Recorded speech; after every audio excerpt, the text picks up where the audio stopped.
할렐루야. 오늘도 주님 말씀의 은혜 있기를 축복합니다. 누가복음 2장 1절부터 14절까지 말씀 통해서요. 주님의 성탄의 의미와 그리고 그것이 우리에게 어떤 의미를 가지는지 묵상해 보도록 하겠습니다. 1절부터 4절까지 내용은 이런 내용입니다. 가이사 아구스도가 영을 내려서 천하로 다 호적을 하라 하였기 때문에 사람들이 다 자기 고향으로 돌아가서 호적을 하려고 돌아갔다라는 역사적 사실을 설명하고 있습니다. 그것은 구레뇨가 수리아 총독되었을 때에 처음 한 것이라고 오늘 본문 2절에 적고 있고요. 요셉도 다윗의 집 족속이므로 갈릴리 나사렛 동네에서 유대를 향하여 베들레헴이라 하는 다윗의 동네로 약혼한 마리아와 함께 호적하러 올라갔다라고 적고 있어요. 제가 오늘 말씀 전해드리고 싶은 첫 번째 중심 내용은 이겁니다. 예수님의 탄생은 역사적 사실이었다는 겁니다. 어떤 사람들이 말하는 것처럼 하나님이 인생을 구원하기 위해서 베풀어 주신 방편은 하나님은 영이시기 때문에 육체로 올 수 없다. 내지는 육체를 가진 사람은 하나님이 될 수 없다. 이렇게 하나님이라고 할 수 없다. 이렇게 말하는 이상한 사람들이 있습니다. 그러나 그것들을 단 일격에 배격할 수 있는 말씀이기도 합니다. 예수님이 이 땅에 실제로 육체를 입고 오셨었다라는 사실을 우리는 믿어야 할 줄로 압니다. 왜 그것이 중요한고 하니 육체를 가지고 살아가는 우리들에게 충분한 효과를 나타낼 수 있다고 성경이 설명하고 있기 때문입니다. 육체를 가지지 않았던 존재가 육체를 가지고 살아가는 사람을 대신해서 뭘 할 수 있는 일이 아닌 거예요. 그래서 예수님이 이 땅에 육체를 가지고 오셨어야 했던 것인데 그것은 수많은 선지자들의 예언의 성취이기도 하죠.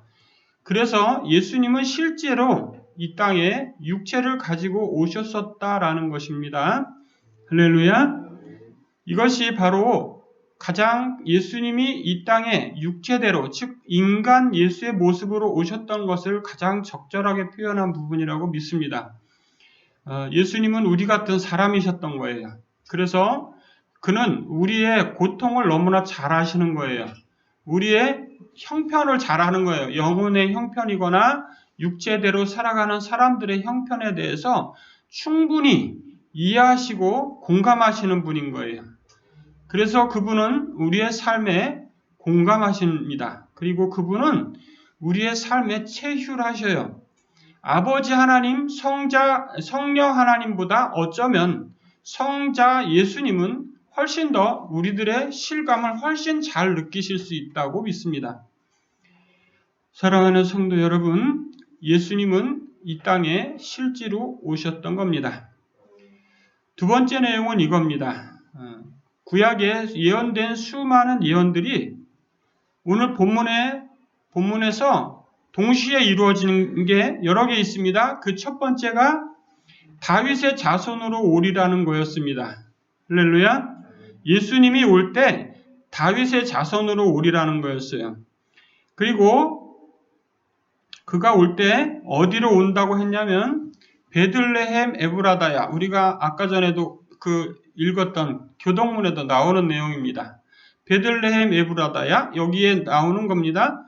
그 베들레헴이 바로 요셉이 어떻게 했습니까? 유대를 향하여 베들레헴이라는 동네로 갔고 그 베들레헴에서 잉태했던 마리아가 어떻게 된다고 하고 있습니까? 6절, 7절 거기 있을 그때에 해산할 날이 차서 첫 아들을 낳아 강보로 싸서 구유에 뉘었다. 이렇게 말씀하고 있습니다. 즉 4절부터 7절 사이에 두 가지 말씀이 정확하게 예언이 이루어지고 있는 겁니다. 무엇이 이루어졌다고 말씀드렸습니까? 누구의 후손이라고요? 다윗의 집 족속. 이 말이 무슨 뜻이냐? 다윗의 자손으로 오셨다는 겁니다. 인간 예수로 오신 그분이 바로 오리라 했던 그 선지자라는 겁니다. 할렐루야. 다윗의 자손 예수, 이 많은 사람들이, 예수님 시대에 많은 사람들이 다윗의 자손 예수여 이렇게 불렀었습니다. 그것이 바로 무엇을 증명하고 있습니까? 구약의 선지자의 예언이 이루어진 것을 설명하고 있습니다. 몇 천 년 전에, 몇백 년 전에 예언했던 말씀이 그 이후의 시대에 그것이 이루어질 확률은 아주 적습니다. 그러나 성경 말씀은 예언한 그대로 이루어지는 줄을 믿습니다.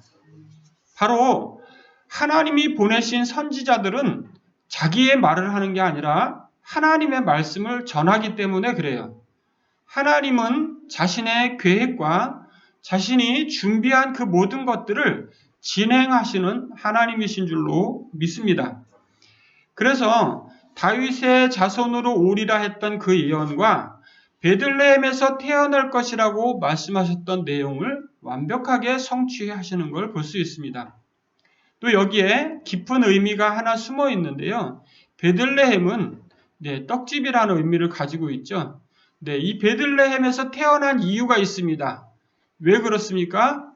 예수님, 그분이 우리들에게 생명의 떡을 주실 분이기 때문이에요. 그분이 이 땅에서 태어나야 할 분명한 이유가 우리들에게 하늘 양식을 내리실 분이기 때문입니다. 할렐루야. 예수님이 인간 예수로 오실 때에도 그는 베들레헴에 오셔야 했고 그 분명한 이유는 자신이 우리들의 생명 양식이 될 분이었기 때문인 거예요. 여러분, 우리가 예수님이 이 땅에 오신 절기를 기념하는 시간들을 지키고 있습니다.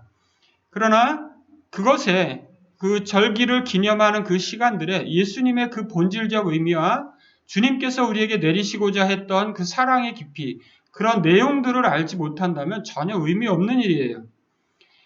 중요한 것은 바로 하나님이 우리를 어떻게 사랑했고 그분이 왜 오셨고 그분이 오신 것은 어떤 형태를 이루고 오셨는가에 대한 분명한 이해가 우리에게 있어야 할 줄로 믿습니다. 정말로 예수님이 여러분들의 생명의 양식, 생명의 떡을 주러 오신 분, 그분으로 여러분들 믿으십니까? 할렐루야. 그것이 인생에게 가장 중요한 일인 거예요. 그 일은 누구에 의해서 전달되었는가 하니 8절 말씀 보니까 목자들이 밤에 밖에서 자기 양떼를 지키더니 주의 사자가 곁에 서고 주의 영광이 그들을 두루 비춤에 크게 무서워하는지라. 이때 누가 나타났습니까? 목자들 앞에 천사가 나타났습니다. 하나님은 인생들에게 전달을 할 때 천사를 사용하신 경우가 많이 있습니다. 우리가 사도 요한이 전달한 우리 말씀들을 묵상하면서 그런 내용 계속 여러 차례 말씀드렸죠. 하나님이 말씀을 누구에게 전달해서 천사를 통해서 주의 종들에게 전달한다. 그 주의 종들에게 전달한 내용은 그냥 거기서 멈추라고 한 게 아니라 계속해서 전파되도록 하는 게 목적이고 하나님의 백성들을 구출하고 그의 사랑을 나타내도록 하는 게 목적이라는 겁니다. 할렐루야. 오늘도 천사를 통해서 전달하는 명백한 메시지가 있습니다. 무서워하지 말라. 보라, 내가 온 백성에게 미칠 기쁨의 좋은 소식을 너희에게 전하노라. 기쁨의 좋은 소식, 이것을 요새 말로 뭐라고 합니까? 복음, 가스펠이라고 하죠. 기쁨의 좋은 소식을 너희에게 전하노라. 사랑하는 성도 여러분, 예수님의 이 땅에 오심이야말로 모든 온 땅의 백성들이 들어야 할 소식인 거예요. 그리고 그가 왜 왔는지를 들어야 하는 거예요. 오늘 이어서 이렇게 말씀하십니다. 11절 같이 읽겠습니다. 시작. 오늘 다윗의 동네에 너희를 위하여 구주가 나셨으니 곧 그리스도 주시니라. 할렐루야. 구주가 나셨다. 구주가 무슨 뜻입니까? 구주가 무슨 뜻이에요? 구원의 주님. 그렇죠? 우리를 구원하시는 주님이란 뜻입니다. 그리스도는 무슨 뜻입니까? 네, 기름 부음 받은 자. 그것을 다른 말로 뭐라고 읽습니까? 메시아라고 읽습니다. 메시아가 구세주 아닙니까? 같은 말입니다. 구주가 나셨습니다. 그 구주는 누구냐? 그리스도 주이십니다. 그분이 누구라고요? 온 인류를 구원할 메시아라고 선포하고 있는 거예요. 누가요? 누가 하고 있습니까? 천사가. 천사가 자기 마음대로 합니까? 절대 아니에요. 하나님이 천사를 통해서 목자들에게 그렇게 말하라고 하신 거예요. 예수님이야말로 온 인류의 참된 구세주임을 분명히 알 수 있는 성경 말씀인 줄로 믿습니다. 그 예수님이 어떤 모습으로 오셨습니까? 너희가 가서 강보에 쌓여 구유에 뉘어 있는 아기를 보리니 이것이 너희에게 표적이니라. 할렐루야. 이것이 너희에게 표적이니라. 표적이래요. 뭐가 표적이라고요? 강보에 쌓여 구유에 누워있는 아기를 보게 될 건데 그게 표적이라는 거예요. 강보에 쌓여 구유에 누워있는 아기, 그분이 누구라고 지금 열심히 이야기해주고 그게 표적이라고 말하고 있습니까? 바로 그분이 예수님이라는 거죠. 그분이 구세주라는 거죠. 그분이 온 인류를 구원할 하나님이라는 말씀인 줄로 믿습니다. 왜 그것이 표적이라고 했습니까? 그분이 바로 이 땅에 생명을 주러 이 땅에 많은 영혼들을 구원하기 위해 오신 그러한 표적이 되기 위해서 오셨던 분이기 때문이에요. 그분이 마지막에 가실 때도 어떻게 하셨습니까? 십자가에 죽으심으로써 구약에 있는 모든 말씀들을 성취하면서 가셨어요. 그것이 바로 모든 인류를 구원할 표적이 되신 겁니다. 예수님이야말로 우리의 생명의 표적인 줄을 믿습니다. 할렐루야. 사랑하는 성도 여러분들이여, 우리가 이것에 대해서 확신하는 줄로 믿습니다. 어느 경우에도 모든 사람에게 예수님이야말로 우리의 생명의 구주야, 우리의 참된 구주셔, 이렇게 선포할 수 있는 저와 여러분 되기를 축복합니다. 이러한 사실에 대해서 듣고 있을 때 많은 천군과 천사가 나타나서 지극히 높은 곳에서는 하나님께 영광이요 땅에서는 하나님이 기뻐하시는 사람들 중에 평화로다, 이렇게 찬송을 드리고 있었습니다. 우리가 성탄절이 되면 이 구절 아주 많이 사용하는 구절입니다. 그죠? 이 구절을 왜 사용합니까? 이 구절을 왜 사용합니까, 여러분이요? 바로 하나님을 찬송했던 천사들의 그것을 그대로 우리가 사용하기 위해서 하는 거예요. 하나님의 말씀으로 전달된 그것을 우리가 사용함으로써 하나님의 백성임을 내가 스스로 인정하는 거예요. 내가 하나님을 높이는 일을 하는 겁니다. 천사들이 그렇게 했듯이 우리들도 그렇게 해야 하기 때문에 하는 겁니다. 여러분, 지극히 높은 곳에는 하나님께 영광이요 땅에서는 하나님이 기뻐하심을 입은 사람들 중에 평화로다. 이 말씀이 그냥 널려있는 크리스마스 카드나 어디에 적혀있는 그냥 문구로 적혀있는 게 아니라 이 말씀이 하나님 그분을 영화롭게 하는 메시지인 거예요. 할렐루야. 그 글이 적혀있을 때 우리의 감성이, 우리의 이성이 이것을 또 적어야 이렇게 해서 절대 안 된다는 겁니다.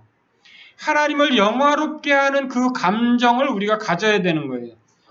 그러한 감흥이 우리 가운데 있어야 되는 겁니다. 주님이 이 땅에 오셔야만 했던 그 여러 가지 이유들이 있지만 그분으로 인해서 구원받을 수많은 생명들을 위해 향해서 하나님이 하신 그 일을 보고 기뻐해야 하는 거예요. 정말로 인류를 구원하기 위해서 하나님이 하시는 그 일을 보고 우리가 정말 즐거워하고 기뻐해야 되는 날인 거예요.